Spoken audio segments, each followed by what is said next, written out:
Hey,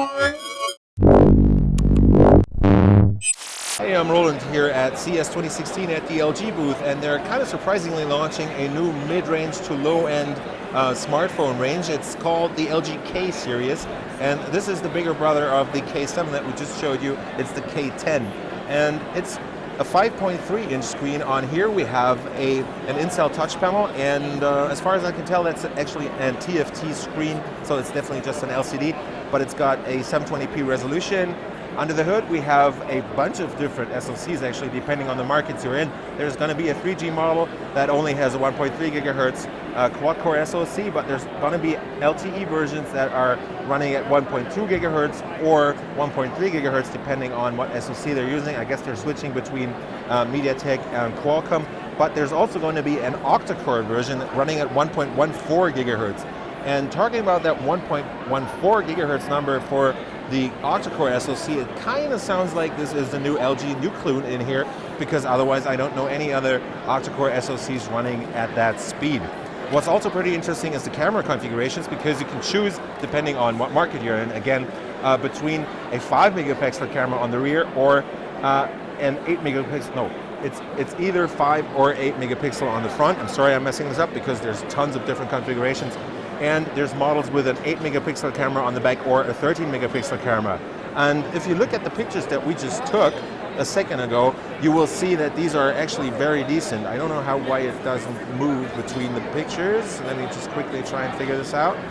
Let's go back to the home screen for a second, and the gallery's right there. So we just took a picture of Nicole's hand right here. And if you look at this is the 13 megapixel camera on here.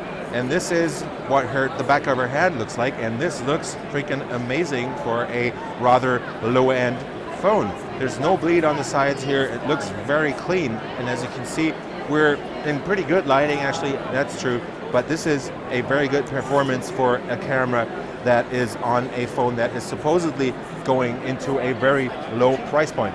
But let's get back to the main theme of the video, which is the phone itself. So RAM-wise, we're talking about 1 or 1.5 or 2 gigabytes of RAM, depending on where you buy the device and what the operator chooses for you to put in there. Otherwise, we also get 8 or 16 gigabytes of flash storage that can be extended through a micro SD card slot. Let me see if I can actually rip off the back right here. So here's your grip for opening the device, and we are just going to do that very quickly without hopefully breaking it. There you go. And you'll end up with a micro SD extension slot up here, and you have a nano SIM card slot right there. Back here is again your camera that's up to 13 megapixel single LED flash, and those are the volume rockers, and in the middle is the new design for the rear key setup where you will be able to press your power button. Talking about the battery is supposedly a 2,300 milliamp hour package, which is pretty decent. The whole thing comes in this plasticky look, which reminds me a lot of the G2 or G3, for example. It doesn't look all the way up to date to the latest, whatever, V10 or maybe even G4. And the whole thing is only 8.8 millimeters thick.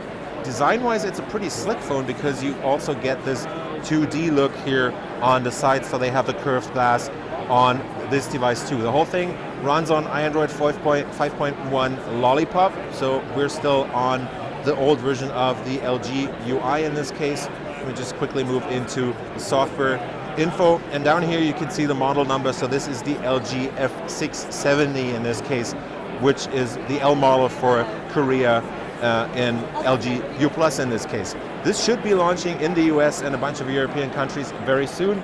Hopefully also available in dual SIM configurations. And that's just been the LG K10 here at CES 2016. I was Roland with Mobile Geeks. If you like what we do on our channel, give us a thumbs up, follow us on Twitter, Facebook, and Google+, and we will see you later.